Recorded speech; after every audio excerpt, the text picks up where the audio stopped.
A New Mexico residential purchase agreement is a legally binding contract between the buyer and seller of a home.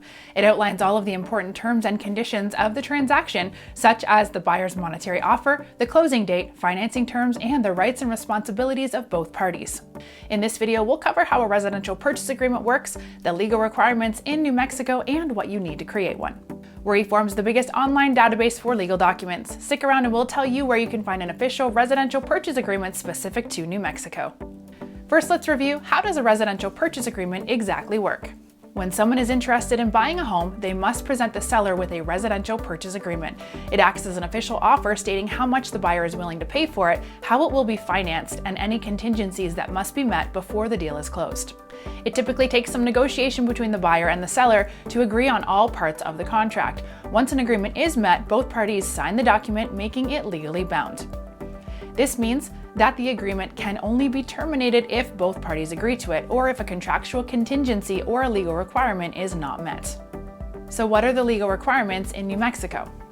In New Mexico, sellers must acquire a recent estimate of the property tax levy from the county assessor to present it to a prospective buyer prior to signing the residential purchase agreement.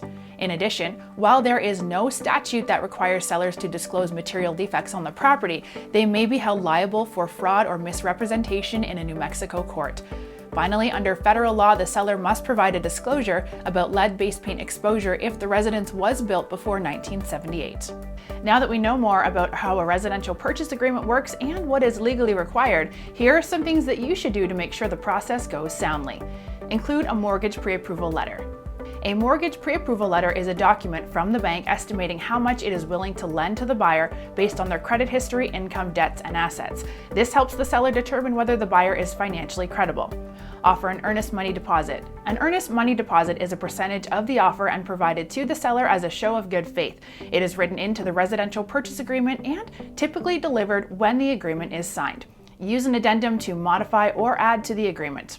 An addendum is often included with a residential purchase agreement to add to or amend any terms and conditions. It can also detail a contingency which allows either party to opt out of the contract if certain terms are not met.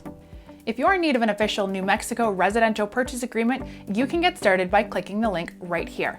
Also, don't forget to hit that subscribe button for more videos that help you simplify the legal process for everything ranging from buying or selling a house to making a will.